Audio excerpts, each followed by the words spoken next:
Welcome to The Lock Shop with Nielson and Hustler.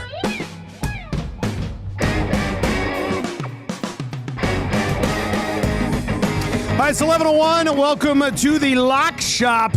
What did I see over here? Maverick 1979 says plus 105. No Dusty. The joke is on you, Maverick. You will not be cashing that bet today as Dusty is here. Make it 4 in a row to start the week.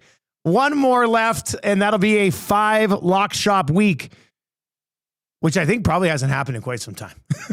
now that I think back to it, like through the CFL season and then, very important business meetings and stuff and some family stuff, I'm not sure I've had a 5 Lock Shop week in quite a while. So very happy to be here. Thank you very much for joining us. The Lock Shop is brought to you by Play Alberta. If you've not yet downloaded the Play Alberta app, please do. And if you've not yet used this month's code, please do. EST Sports, deposit 50, get a $50 free bet. If you haven't dabbled in the casino yet, but you would like to, EST Casino, deposit 50 and get a $50 free bet as well.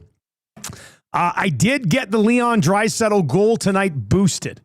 It's at plus 131. I got it boosted to plus 145. You can find that on the EST specials page. And then we've also got Oilers to win, McDavid 2 points, Draisaitl point. That's at plus 235.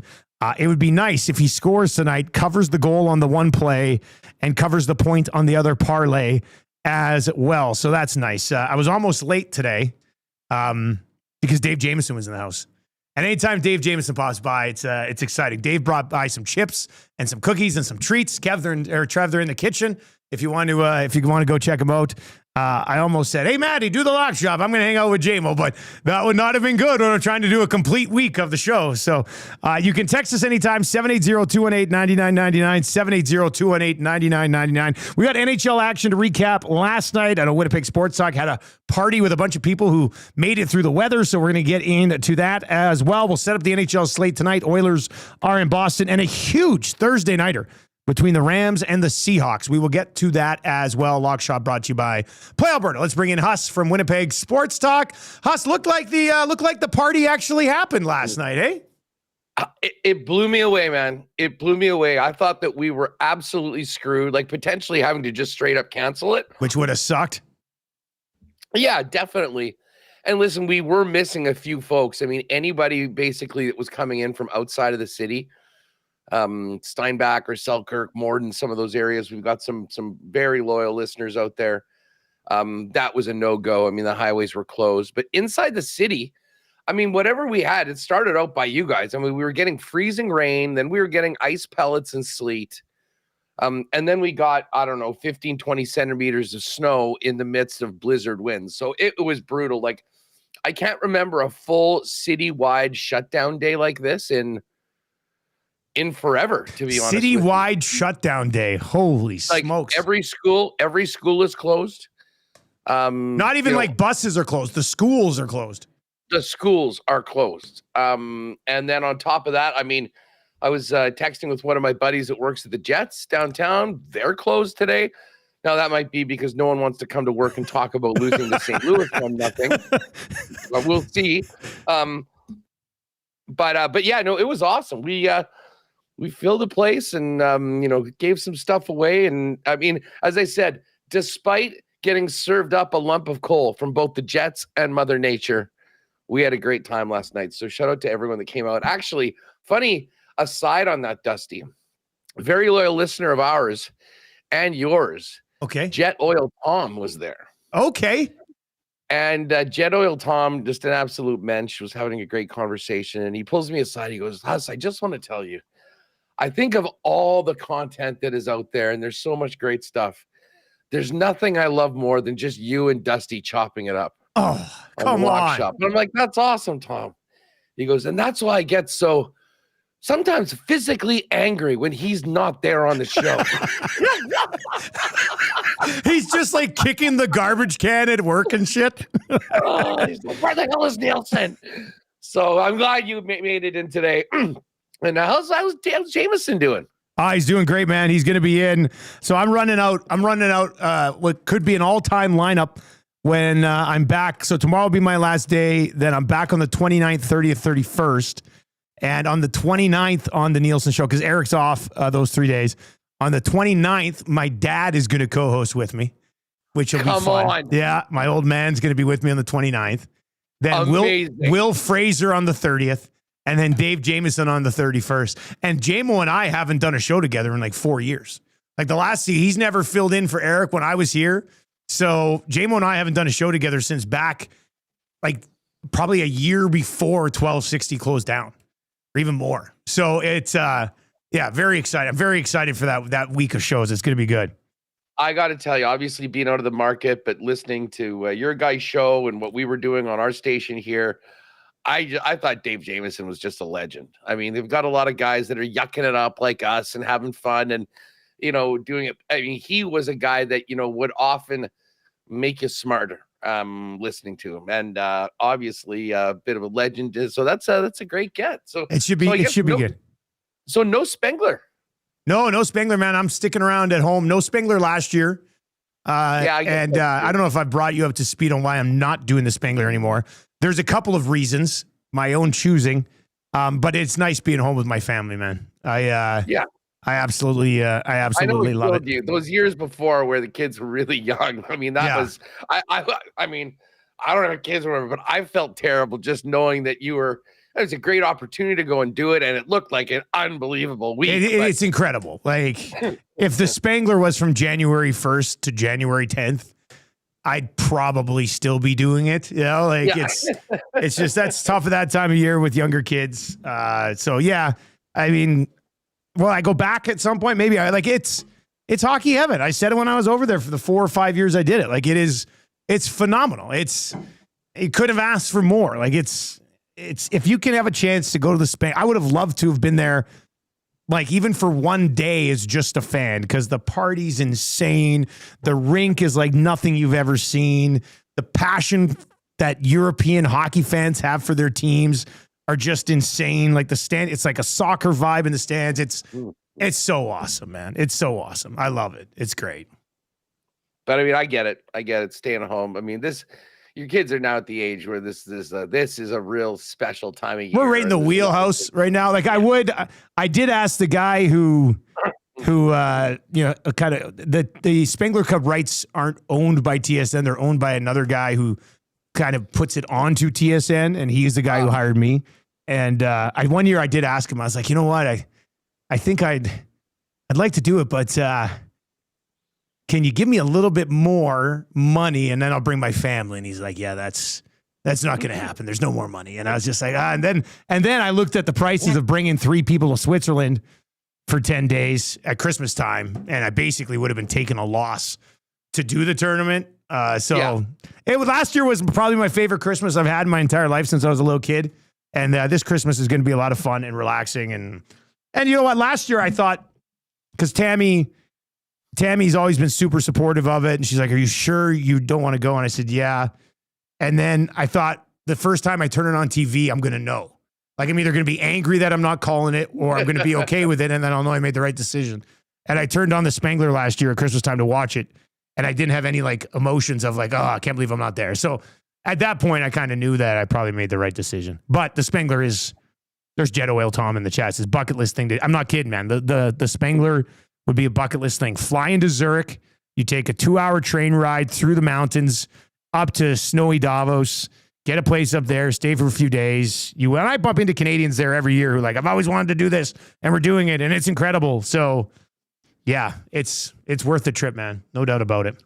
I when you were doing it, I was always like, I wonder if I could find out if they need a guy to run cable or something like that. Just an extra guy. I'm going to be available just to get out there for that. Well, we do that whole thing. That whole crew that goes to do Spengler is the play-by-play, the color guy, one producer, and then an associate producer, and that's it. We only take 4 people, and then we just piggyback off the European production feed. So my producer is basically just a middleman between me and whatever's going on. He'll be like, okay, they're going to go to this next. And then that's it. So we're not really cutting all the shots ourselves and things like that. Right? So it's a much smaller crew, but Still a good as time. I say, looking forward to maybe we should do an honorary Spengler ticket. We definitely will. They've got a U.S. team of college all-stars there this year. So like a NCAA all-star team is going over to play, which is the first like McKenna won't be on it, obviously. No. But there's some pretty good guys I think that'll be on that roster. And it's just, I kind of got everything I needed though. I got a Canada win. I got to call a shootout in the final, went 8 rounds. That was awesome. I got a Davos win, and I got there's this small team called Ambry Piotta, and they've been like a Swiss hockey club for 90 years, had literally never won anything in almost 100 years, and they won it the one year, and I've never like their president, like everybody was crying. It was unbelievable. So I checked off like every box of things I would like to call when I was there. So I don't know. I kind of did it, and we'll see. Oh, look at this. A nice little gingerbread cookie. I think Glue Guy just dropped this off. It says Dusty on it. Festive time around the place, Huss. It's a good time. Yeah, no shortage of eats for the fellas, which I'm sure is just getting destroyed by Zach and YTT. The young guys are just taking home tons of treats every single night. Every single night. Matt Hyman over on the chat says, more Spengler talk, less Jets talk. Huss, we got to do it. I saw your tweet being like, besides the weather and the Jets, it was an absolutely phenomenal night. What happened? Well, not much. They lost 1-0 to St. Louis. I mean, Hellebuck showed up. He was brilliant. I mean, that was one of those games that if he doesn't play the way that he did, it could have been far worse. And right now, this team is, we've got one really elite line of Scheifele, Connor, and Velarde. And if they're not going or they're not scoring, that's about it. We did see another near goal by Logan Stanley. Luke Shen actually had a moment. Like, that was the funny thing. I think, obviously everyone's talking, we're at the party, and end of the second period, Remo pulls up the analytic numbers, chances and all that, and the game score. The only 2 positive Jets was our third defense pairing, Logan Stanley and Luke Shen. And I mean, it was, I was in tears laughing so hard at that point. I mean, it wasn't even anger. It's like, what is going on? So last night, and Marshall's at the age and he loves sports. So he's always like, Daddy, who are the top 10 running backs of all time? Daddy, who are the top 10 passing yards? So he's always doing lists. He loves. So last night after dinner, we sit down and he had his like tablet or whatever. He goes, Daddy, I want you to try to guess the top 20 scorers in the league, in the NHL. I said, okay. I said, let's go through it. So I banged through the first couple. And then we get down and got to the point where I was like, okay, well, give me the team and then I'll get the guy. And I did not realize that, like, as of 7 o'clock last night, Kyle Connor was 10th in scoring and Mark Scheifele was like 13th. Like, the Jets have 2 guys who are top 15 in scoring. You got Connor Hellebuck. I know he's been out, but he's back between the pipes. So we talk all the time here in Edmonton about how they get nothing from the bottom 6. Is that the issue right now? Like, the Jets, the second, third, and fourth lines do absolutely nothing? Is that what's ailing this team? In a nutshell, yes. Listen, they brought Jonathan Taves in, and the weirdest thing about Taves is he had actually a pretty nice start to the year. Like, I think he had 7 points in his first sort of 13, 14 games, but he has gone ice cold. I mean, has been taking penalties, is behind the puck defensively, and has ended up now being playing on the fourth line. And I mean, listen, he's a good soldier. I'm sure this is really tough for him, not the way he envisioned his comeback going, and, wants to be able to help the team in any way that he can. But it hasn't been happening offensively. You take Nikolai Ehlers off. I mean, their off-season acquisition to sort of fill Ehlers' spot for this year is Gustav Nyquist. He's got 0 goals. Ooh. He's your Trent Frederick. Frederick has 2 goals and 1 assist. Yeah. Luckily, our guy isn't signed to an 8-year deal with a full no move. That's the one thing I'll say. That helps it. Congratulations. He's a little more expendable. But it's I mean, we said going into last night's game, like, there was 50 games left and they were at 500. If you want to get to, 95 points to get yourself into the playoffs, You basically need to be 13 games over 50 games, which is like going 30, 17, and 3.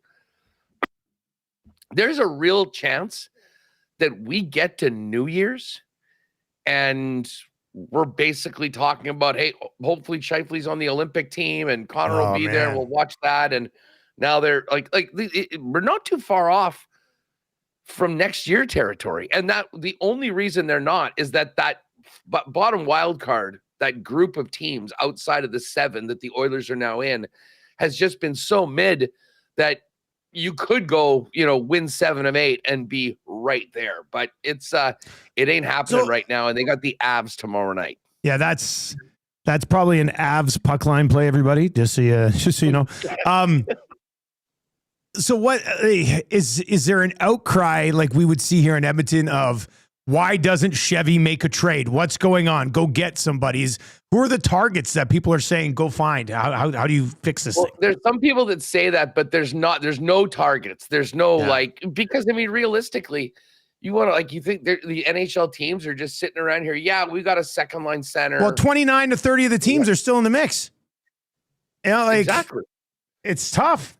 And then the other thing is you could say, what do you mean? Save the season, go and, be aggressive and do what Bill Guerin just did. Can you imagine trading your first round pick and then finishing in the bottom 5 of the league? And that would be negligence, for the franchise. So they're really sort of stuck because you've got a bunch of guys that actually are contributing. Obviously Morrissey and Connor Hellebuck and the guys up front, Velarde, Scheifele, and Connor, those guys aren't going anywhere. And other than that, it's either guys that are underperforming. Adam Lowry came back from hip surgery. He's been better as of late. What's up with Cole Perfetti? He's started off with a high ankle sprain, missed the first, 13, 14 games, was sort of a little tentative when he came back. We're seeing him be a little bit better. It's a combination of a couple of things. He hasn't been close to his best. I don't think he's been playing with a lot of confidence. Things haven't been going well. And sometimes I think for a younger player, especially in a contract year, he didn't want the long-term deal. So, this is RFA City. Would be the season that gets him this long-term deal. I'm sure that's going on in his head. And then the other thing is they just never found – the thought was that Taves would be there. Well, that didn't work. Now they're going into Metstikov. They've cycled through so many different guys. Nino Niederreiter has been in there. Nyquist has been there. And it just hasn't happened. So Cole, I think it's too much. And it was, the minute the Taves bet didn't pay off, it put Perfetti in a real situation that, okay, well, let's see if he can drive a line and sort of really be the catalyst to get these guys going. And it's just, at least right now, that's not it. I'm looking at I don't need to tell you this, but for anybody watching in Edmonton or listening wherever you are, I'm looking at the Winnipeg Jets player stats so far this year. A couple of things jump out. I think Kyle Connor's got 15 goals. Scheifele's got 16. Gabe Velarde has 16. Nobody else on the team has more than 6. So, like you said, Stan. Yeah. Stanley's got 6. Iafallo's got 6. Niederreiter's got 6. Nemestikov's got 6. The one thing that really jumps off the page, though, is that Cole Perfetti's minus 11. Jonathan Taves is minus 13, and nobody else is worse than minus 2. It just looks like Taves is completely getting caved over and over and over again, Huss. He was on the ice last night for one of the roughest shifts I've seen all season long. Started off with a giveaway, then a couple grade A high danger scoring chances that Hellebuck saved that finished up with a penalty. It was just not able to get it out of their own end. Like that Chase Koepke guy that they signed from Boston has actually been quite good. I think that there is the possibility of him on a pretty good fourth line. And at times he was playing with Tanner Pearson and Morgan Barron on that fourth line, and they actually looked really good. Barron's had some moments. It's just, they have not found it outside of the top line, and it's tough to rely on a line to basically do all of your scoring every single night. Have they tried splitting up Connor and Scheifele? That's the only thing they have. They've split up the top line to the point where they've swapped Iafallo. Okay, Iafallo with. I mean, who knows? That might happen tomorrow. The thing is, I think you just end up going from a team with one really good line to no really good lines. Yeah, that's scary, right? And that is the worry. But I mean, so Colorado tomorrow, Utah on Sunday, coming out of the break, home games against the Minnesota Wild and the Oilers, and then on the road, Detroit, Toronto, Ottawa, and then like 8 of 10 at home with some of the best teams in the league coming in, including the Oilers again. That first week is Vegas, Edmonton, LA. So this is it. I mean, they either need to start winning some games as significant money line underdogs, to use a lock shop parlance, where no one's expecting them to do it, or, oh, I can't believe I'm thinking about this. We're going to get to the Olympic break. We're going to focus in on the Olympics, and then we're going to come back, and it's going to be draft lottery simulator time. Oh, man. And we've been there before. So very disappointing after winning the someone actually asked me yesterday, has any team ever won the President's Trophy and then finished dead last the next year? Did you look it up? I did, and I said I'm pretty sure that hasn't happened, but maybe I'll ask ChatGPT later. Elsewhere last night in the National Hockey League, Florida Panthers took care of business for us. They won 3-2. Detroit did not. They lose at home 4-1 to the Mammoth. Hurricanes went into Nashville, beat the Preds 4-1. And then the Golden Knights fired 37 on Jake Allen, and he had himself a game. The Devils end up winning in a shootout. Jesper Bratt, I believe, had the winner in that one, and the Devils take it 2-1. Huss, any thoughts on the other 4 games last night? Well, I actually did catch the late one. And, I was wondering, like when we were doing the picks yesterday, Vegas was like minus 189 or something. And they went off around like minus 160 or minus 155 or something like that. Really? Well, it was because both Theodore and Jack Eichel, were ruled out and said that they're day-to-day. So obviously those are guys that affected that line a bit. And listen, Jersey was up 1-0. Vegas did what they do. They came back. They got a goal at the end, and then at least they got a point. I think that's 10 overtime or shootout losses now for Vegas. Weren't we saying yesterday they were 16, Yeah. I thought you said they had 9 losses, like 9 loser points. So yeah, that's 10 now for them. I didn't see any of the Utah game, but I was choked that Detroit wasn't able to get that done. That's another team that, now creeps on the right side of 500 in this race for that final wild card spot. And obviously Carolina, a hell of a team. They're good. But the Jake Allen thing is amazing because we were going through just how bad Jacob Markstrom has been this year. And you think, well, geez, this is a good team. We got Jake Allen has been the guy for New Jersey. And, I think that he's probably going to end up being let me just see what the split in stats is. Yeah. Right now with that start, he's now actually played more games than Markstrom. Allen has a 249 goals against average. Markstrom has a 356. It's more than a goal worse. And the save percentage, Jake Allen, 912, Markstrom, 874. We can talk about missing Jack Hughes and a lot of, things that they're dealing with injury-wise, but the reason why the Jersey Devils have kind of fallen as they have from being right there with Carolina at the top of the Met now to basically a borderline team. I guess they're in the last wild card right now. Goaltending has a lot to do with it. And I know people in Edmonton have had their fair share of goaltending conversations. But, what's the word on the Oil for tonight? Jari going again? Jari's going again. We'll get to tonight's slate here in just a second. But yeah, as far as this game goes, the Oilers, we've talked about it a lot. They have not found a way to win 3 games in a row yet this season. They're on a 1-game heater right now after winning that game in Pittsburgh. So they look to make it 2. It's not an easy, so before Christmas here, they've got 4 games left. They go Boston tonight. Then they go in Minnesota Saturday afternoon. Then they're home for Vegas on Sunday.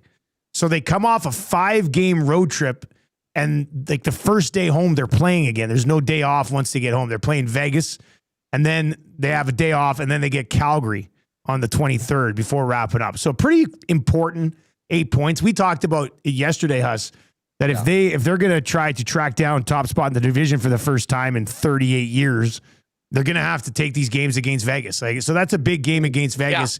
Yeah. And it's a weird spot to be in, playing the day after coming home off a 5-game road trip. So not easy. Boston, Minnesota, Vegas. Yeah. I mean, even Calgary's been playing better. It's not an easy stretch here before Christmas. Well, I hope that they play better than they did after that last road trip that they came back from. That was the Dallas game. That was the Dallas game. That was tough. And the Dallas game was 6-3 since then. I think I said to you on the show afterwards that Jack Michaels and Louis DeBrusque for sure set an all-time broadcast record for mentioning the first game home after a long road trip in that game. I mean, and they didn't have much else to say, and I don't blame them. I mean, the team was horrible. They were getting absolutely pumped, but it literally must have been mentioned 25 times in that game. So, listen, we've seen this before. I'm in on the Oilers. I'm going to be picking the Oilers almost for the next month. I will probably be taking the Oilers to win games. It just feels like they're now getting into that groove. We're seeing what Connor and Leon are doing. Jerry's had a pretty nice start so far. I mean, that's the only thing that could really deep six this. If all of a sudden, he has a real rough week or two, and then there's a lot more noise around the team, because other than that, they seem to be pretty good. And we certainly know that their top guys are going to be able to get her done. It's a busy Thursday night, as lots of Thursdays are. It's a busy Thursday night in the National Hockey League, so lots of ammo for us to put together, a little 3-gamer, and then we will get into the Thursday nighter tonight, just a massive football game as well. So lots to discuss here in the second half of the Lock Shop. The Lock Shop is brought to you by Play Alberta. It is Nielson and Hustler with me from Winnipeg. Sports Talk WST coming up in about half an hour over on the Winnipeg Sports Talk channel. It'll be Tristan Jarry for the Oilers. Jeremy Swayman will get the start for the Boston Bruins tonight. That puck drops at 5 o'clock Edmonton time. Penguins are in Ottawa to take on the Senators. Olmark versus Shilovs in that one. The Kings are in Tampa. No goalies confirmed there yet. We've got Vasilevsky and Phoenix Copley listed right now, but they're unconfirmed. Jet Greaves will start for Columbus. They are at home tonight against Jesper Wallstedt, the Wall of St. Paul, and the Minnesota Wild. Hildeby will go. It's a great nickname, isn't it? And now they're calling him the Quinn Cities as well because of Quinn Hughes, which works very well. Quinnesota. Yeah, Quinnesota. Hildeby will go for the Leafs. Logan Thompson for the Washington Capitals. Hawks and Canadians. That could be an entertaining game tonight. Dobish versus Spencer Knight in that one. Alex Lyon listed as likely for the Sabres. Samuel Ersson will go for the Philadelphia Flyers. Binnington at home for the Blues tonight. Shesterkin for the Rangers. Dustin Wolf is confirmed to start for Calgary. They get the Seattle Kraken. Joey Decord unconfirmed right now. Dallas is in San Jose. Ottinger and Askarov are both unconfirmed at this point. So, yeah, some intriguing games tonight. Probably a pretty nice board to take a peek at, and lots of action. So what do you like tonight? Well, interesting. I see the Blues are right back at it after the game last night. They've got the Rangers. The Rangers, of course, just went, I believe, back-to-back losses on consecutive nights against the Ducks and Canucks at home. They seem to just play like garbage at MSG and then go out on the road and win. Like, I think they're split. They're 13-5 on the road this year. I'm seeing. No, sorry, they're 12-5-1 on the road this year, and 4-10-3 at home. At home, yeah. So the Rangers is a road play. That seems like not a bad place to start. I'll just make a note of it for now. Rangers is a road play with the Blues having played last night too. Yeah, and it's minus 141, which is a pretty decent number considering the back-to-back for St. Louis. The fact that I backed them a little earlier. And you know what? I don't mind Washington. I mean, the Leafs sort of pulled one out of their ass against the Blackhawks in their last game.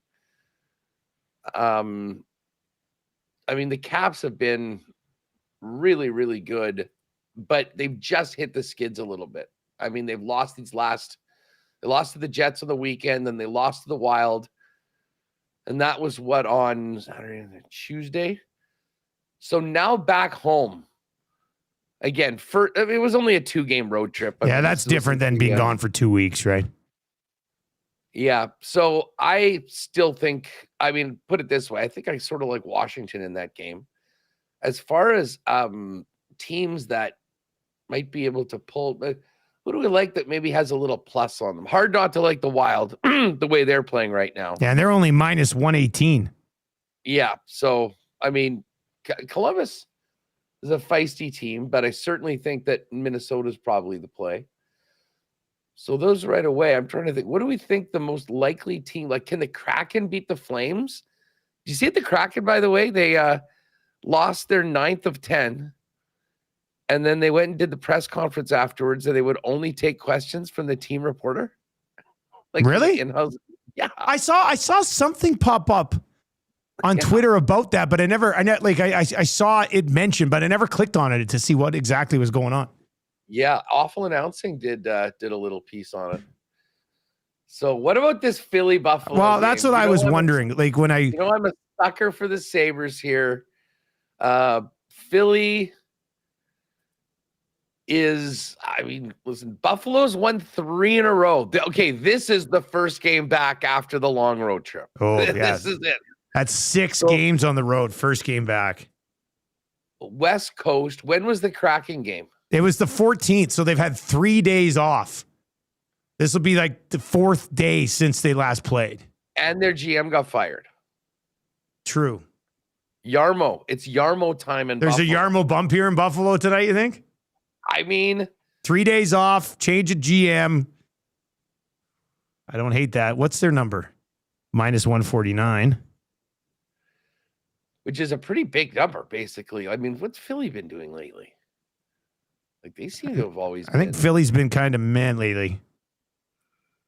Philly beat Montreal, but before that, lost back-to-back in a shootout to Carolina and lost in overtime to Vegas. That's still not. I mean, I mean, maybe this is a stay away game, but if we think of the Buffalo Sabres being the Buffalo Sabres, losing on home ice after finally winning 3 in a row for the first time and bailing yourselves out after an 0-3 start to the road trip would be the most Buffalo way for this thing to go. New GM's there, and they just full Buffalo 7-1, just 7-1 at home. I think we either can't believe I'm saying this, but we either stay away or I think I'd like the Sabres. 3 days off. Like usually some of those first game home from a long road trip, it's like home for a day, go see family. Oh, then we got to play again. They've had 3 full days off here. I mean, that's some good practice time if you need it. I think we'd be insane to trust the Sabres tonight. I think it's a stay away. And it's not like it's a great number, to be honest. Well, no, minus 149 is, yeah, that's the number you don't want to lay very often. Like you're not playing that on its own. LA lost last night. They have been in a bit of a funk as of late. 4 straight losses. The one, was relatively close. And again, the Panthers and Stars, not the worst, but they lost at home to Calgary. And I think Seattle's last win, their one win in their last 10 was against the LA Kings. They're going into Tampa tonight after playing last night. And Tampa's lost 2 in a row, including one to Florida. Tampa, I could almost see that being a puck line game. We wanted to get a little aggressive. Well, that would be the plus number that you're looking for, buddy. Yeah. Right? That's the plus 118 on the puck line for Tampa tonight. I think the best value play right now is the Minnesota Wild. Yeah, agreed. Minus 118. So they're going on the card for sure. And then if we want to trust the Rangers to get their act together on the road like they have all year long against St. Louis, they're, I think, a play. Washington at home against the Leafs is a possibility. And again, if we want to get a little aggressive and get a number, we could go Tampa on the puck. I think this comes down to Washington at minus 150, or we just go Tampa on the puck line at plus 118. Because I like the Rangers. I'm with you on the Rangers, and I love the Wild tonight. Let's see here. So if we go Tampa on the puck line, It's plus 590 before boost. The boost will get it above 6. And if we go Capitals, it's plus 419. Boost probably gets us to around plus 450.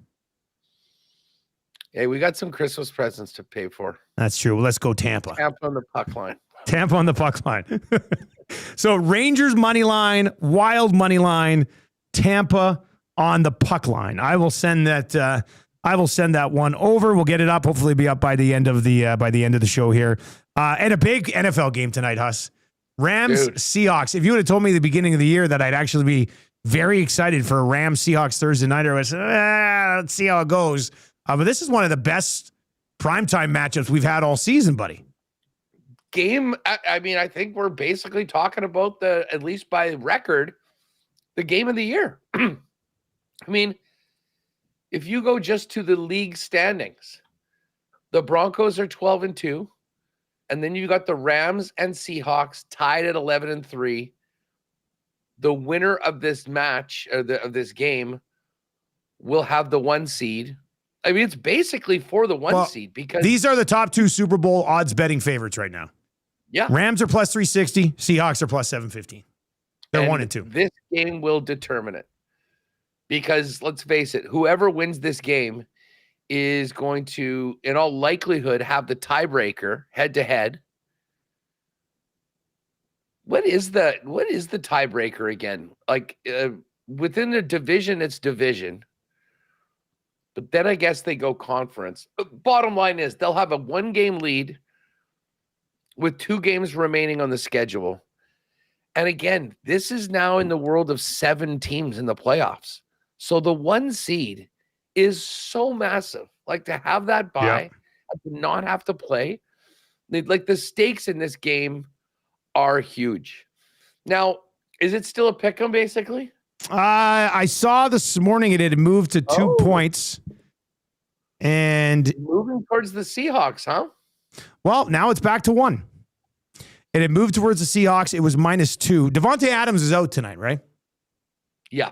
Yeah. So Seahawks, it was -2 this morning around 8, I guess 8:50 Edmonton time. Now it's back to -1. Seahawks are -122 on the money line. The Rams are plus 104 on the money line. So it's a money line play. I mean, we're gonna be picking the Rams to win and the Seahawks to win. If you recall, hey, if you can try and pull up like the Rams Seahawks head-to-head history, like over the last 5 I got seasons. it. I got the last 10 here for you, buddy. Okay. The Rams have won 7 of the last 10 head-to-head. Mm-hmm. In November of this year, the Rams beat them 21-19. And that was that weird game that Darnold threw 4 picks, and yet the Rams barely won that game. I think that's why a lot of people are kind of backing Seattle because of what Seattle's defense was able to do against the Rams earlier this year. Yeah, Sam Darnold in that game went 29 of 44, 279 yards and 4 interceptions. I still like him to throw another interception tonight, but 279 yards, 4 interceptions in that game. What Stafford was 15 to 28 for just 130 yards and 2 touchdowns. Kyron Williams had 91 yards on 12 carries and a touchdown. Blake Corum got the ball 8 times, only had 10 yards. Puka, 7 catches on 8 targets for 75 yards. And nobody else really did anything. Devontae Adams in that game was targeted 8 times and had 1 catch. So he's basically a non-factor in that last game, and they beat him, and he's not playing tonight. So, yeah, I mean, the takeaways from that game, like I remember, wow, Seattle's defense did a great job at not really letting the Rams do too much. They were getting the football a bunch of times in some pretty advantageous positions and being forced into kicking field goals or going for it and not getting it. I mean, Stafford did get 2. This game probably also determines the MVP. If Stafford wins this game in prime time and they get the 1 seed, like it's probably off the board. And let's face it, I think Sean McVay would love nothing more than to have his QB. I mean, nothing more. He wants the 1 seed, but beyond the 1 seed, to be able to have Stafford have like a big time performance in this game and cement the MVP, I think would be big. Now, he did have the 2 touchdown passes last time. It's right around even money, I think, for over for, 1.5 for the over 1.5 touchdowns. passing touchdowns. Here, let me start a little player prop thing we can work on. All right, so Stafford, maybe over 1.5 TDs. I said, I was thinking, I don't know, I was driving around between shows today, and I was very, well, let's see here. So Darnold this year, 22 touchdowns and 11 interceptions. Last week, he was 271 yards on 22 of 36, no touchdowns, no picks. The week before, it was Atlanta, went 20 of 30, 249, 3 touchdowns and an interception. The week before that, no touchdowns, no picks. The week before that against Tennessee, 2 touchdowns, no picks. And then the game before that was that game against the Rams in which he threw four interceptions. What are we looking at for Puka numbers tonight? Because without Devontae, I mean, even with Devontae, Puka still puts up big numbers. But what are we at? I think we could be seeing big Puka and JSN games tonight. I mean, when it comes to Seattle, and, we can say, hey, they've been really good. They're 11-3. They took them to the limit on the road and had a chance to win that game in LA when Darnold threw 4 picks. So that's a positive for Seattle if they play well. And then they needed a last-second 54-yarder to beat Phillip Rivers at home last week. Well, and that's the one that really sticks in my head here. Yes. That, I'm on the Rams. I said it on the show this morning. Seattle has to squeak one out against a guy who hasn't played in 5 years, and you're going up against a guy who's going to be the MVP this year. Football is weird. We get it. NFL week to week. But, I mean, I can't get past. And then on top of it, I mean, from a Rams perspective, I was looking this up. The Rams, I mean, in their last 10, they have lost 2. They lost that weird game to Carolina. They lost by 3, and they lost to the Niners by 3. So if in their last 10, they've won 8. They've got 2 losses, and they were both by just 3 points. Well, I mean, never mind 10. They've only got 3 losses on the entire season. The entire season. In the week 3 loss to Philly is still right there with the worst beat of the entire season in the lock shop with 2 block kicks that ended up taking, they had a 19-point lead in the second half in that game. So as I say, I mean, they've been playing really well. And the offense is clicking. I mean, I know Devontae Adams is out, but I mean, this team, they put up 86 points in their last 2 games. Well, I'll do you one better than that. In their last 8 games, they have scored 28 or more 7 times. They've scored 34 or more 6 times. And the only time they didn't score 28 was when they scored 21 against Seattle. They had to settle for some field goals. So, I mean, the Rams offense is lethal. They've gone over 40 in 3 of their last 6 games. And that was against the Niners. The Lions, they hung 40 on them, and then Arizona, they put up 40 on the Cardinals as well. So what's the total at? What are we looking at for a total here? We are looking at 43. 43 for a total. I'm looking at Puka. I can't see yards right now. I just sent a message over. I'm not seeing any yardage popped up. I don't know if I'm missing it or something. Anyway, his total for receptions tonight is 7.5, which, I mean, for most people, that's a pretty high number. Yeah. But it's minus 147. Do you see his brother? See, Nakua's brother got arrested for allegedly stealing a Lakers player's SUV? I literally Samson Nakua arrested, released over which Laker? One of their rookies. Their rookie from this past year.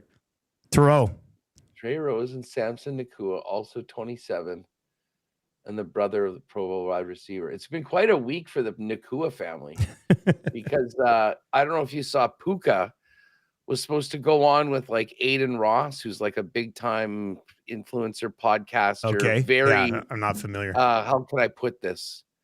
A controversial? Yes, yeah, Okay. I think that would be a way to put it. And he was doing some things on there that I don't think were taken very well by some, and I don't think McVay was very particularly pleased about that as well. I guess they went to do it, supposed to be at the Rams facility, then they weren't allowed in. Puka said, "Oh, I thought my people cleared it." Then they went to some other spot. But put it this way, this would be a great time for Puka to have a big game, to maybe have McVay quiet or calm down a little bit for what he was up to this week. Puka's last 2 games, 9 of 11 for 181, 7 of 11 for 167 and 2 touchdowns. Game before that loss to Carolina, he caught 6 of 9 targets for 72. Before that, it was 7 of 11. Before that, it was 7 of 8. So, I mean, do you like the over 7.5 at minus 145 without Devontae there? Should be a dozen targets coming his way. I could probably have them move it down to 6.5. Yeah, but I mean, then it's probably like minus 280 or something like that. I'm just looking for, I'm seeing the total for the yards at 93.5. 93. Now I figured it would be somewhere around 90. At somewhere around like minus 116, minus 120. Do we like if put it this way, if that's the number, and I'm sure the PA people will have something similar. Yeah, they'll have something similar. Do you like the catches or the yards more? I mean, 8's I'd probably say the yards more. Me too. Yeah, I think I'd say the yards more. That is. Here's a guy that I think we might want to consider: Colby Parkinson. Parkinson has had some pretty nice games as of late. I think he's scored. Let me just pull up his game log here. I think he has scored in maybe 3 of the last 4. He's scored in 5 of the last 6. He's got 6 touchdowns in his last 6 games, and he scored 2 last week, 1 before, then nothing, then 1, then 1, then 1. So he's got 6 touchdowns in the last 6 games. Yeah, I mean, listen, the touchdown is one of those things. Although, I mean, he's obviously a nice red zone target, and with Devontae Adams, Devontae Adams, who is the red zone target, that adds in. Yeah, but he's like, obviously last week was a big one for him, like the 5 catches on 7 targets, 75 yards, 2 TDs. His long was 26. But I think that sort of goes hand in hand with Devontae Adams being out, and all of a sudden he's much more of a target. So I mean, his number is basically like 40 yards, and his receptions are 4.5 at plus money. Ooh, plus money on plus, 4.5. Yeah, I got 4.5 at plus 112, and he's in his last 4 games, caught 5 of 7, 3 of 5, 4 of 5, 4 of 4, and once again, no Devontae here. And the touchdown number is 247. If we think he can keep it going there, yeah, I mean it is. I mean, hey, if we want, I mean, you could really be aggressive and go score a touchdown, get over 4.5 yards. I mean, that alone, along with a Puka over for yards, could be. We probably don't even need to put the Matt Stafford 2 touchdowns. Probably 2 touchdowns thing in there. Yeah. So let's go Puka yards. Let's go Puka yards. I mean, I kind of want to go Puka yards, Parkinson TD, and the Stafford over 1.5. Oh, what about Rams? And Rams money line? Yeah. Let's do it. It's 4, but let's do it. Let's put all 4 of them in there. Okay. Let's do it. Let's do it. Let's do it. I mean, if the other 3 are going to hit, Rams money line's probably going to hit too. So agreed. Yeah. So let's not be cowards today. I'm going to throw that over. The hockey parlay is up, and it is plus 625. So that was a nice little boost. So you can find that one on the EST specials page. I'm going to send this over. Huss, what's up on WST today, buddy? Well, obviously, we'll be talking about the game last night. Mike McIntyre was there. Should be quite an interesting conversation with Mike before the team gets ready for the Avalanche tomorrow night. Pagnotta's going to come by. We'll see if he's hearing anything about the Jets pushing the emergency break on the season and making any sort of deals, sniffing around for particular players, where they can go. A little more aftermath and followed from the Quinn Hughes trade. Always fun to have Pagnotta on the program with us, and doing a little holiday thing with Kids Sport as well. So yeah, it should be fun. As I say, I'm imagining the YouTube numbers will be good today. Better than they would normally be because everyone is at home today. That's true. Although you're right. There's probably, you know how it is after really bad losses. Some fans probably like, I can't listen to this today because I know what they're going to be saying about this hockey team that I love. So we'll see. But I'm fired up for this Thursday night or tonight. It should be awesome. Good stuff, Huss. And we'll do our NFL picks tomorrow, buddy. You got it, man. Have a great one. There you go. That is Hustler from Winnipeg Sports Talk. They'll get going in about 8 minutes over on the WST channel. Obviously, a highly entertaining show. And thanks to Jet Oil Tom for seeing Huss last night, saying those kind words about Huss and I together on the Lock Shop. I, too, think it's a pretty fun program. Here's what we've got for you. EST specials page, the Lock Shop and all of Edmonton Sports Talk, brought to you by Play Alberta. Download the Play Alberta app today or visit their website, playalberta.ca. Use the code EST Sports. And when you deposit $50, you'll get a $50 free bet. That code can be used once a month. Here's what we got. The early bird bet from earlier on the Nielsen show today. Oilers to win. McDavid 2 points. Draisaitl point. Dusty's play of the day. He's due. Leon Draisaitl. Over 0.5 goals. Anytime goal from Leon. Hasn't scored in 5 games. Plus 145. Lock Shop NHL partner parlay. Minnesota Wild to win. Rangers to win. Tampa at home against the Kings to win by 2. That's at plus 625. That's a big number. And then we just sent over a pretty big number on the Rams. Rams money line. Stafford over 1.5 passing touchdowns. Parkinson anytime touchdown. And Nakua over 93.5 yards. So safe to say we're on the Rams as a bit of an underdog tonight on the Lock Shop. Very much looking forward to what is a massive game. I just can't get by the fact that Seahawks had to squeak one out against Phillip Rivers, who's been retired for 5 years. And now they're going up against the league MVP this year, Matthew Stafford. Like, I like the Rams tonight in this game. So we've got that coming up for you as well. That should be up shortly. I got a text back from the crew. They're on it right now. So watch for that to pop up on the EST specials page as well. I'll be back in the Lock Shop tomorrow, making it 5 in a row. See, who is this? The vote LTE just popped up in the Egg Sports Talk account again. Have we got to the bottom of this? Well, you just saw me putting my It's not hoodie you. up. So I can confirm I've eliminated Hernan. Yes. I have eliminated Lieutenant Eric and YouTube Trev. The search is on. Why YouTube Trev? Well, he was here today when it popped up on the morning show, and he wasn't typing at the He's time. sneaky. You think he's that sneaky? Yeah. Awanik gave us a good, and Maddie seemed serious about it. Could it be Reed? No, because that was popping up during the draft, and Reed was busy drafting. I'm eliminating all 4 draftees. Tommy? You know what, man? Maybe It's Tommy or Could it Glue be Guy. It's Kaz? Tommy or Glue Guy. Jasmine? No, it's Tommy or Glue Guy, I think. Huh. Unless a bunch of people are working together. Ooh. We'll get to the bottom of this. All right. Anyway, Hernan's off the suspect list. Yes. Yeah. All right. Unless you're teaming up with somebody. What? Unless you're teaming up with somebody. No. I trust that face. I'm a lone wolf. I trust that face. All right. So we'll have Jay's play of the day still to come a little bit later on.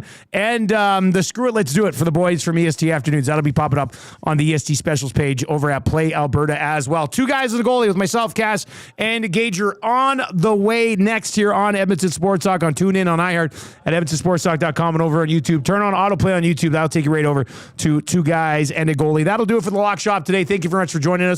Best of luck if you're riding with us tonight, and we will talk to you tomorrow.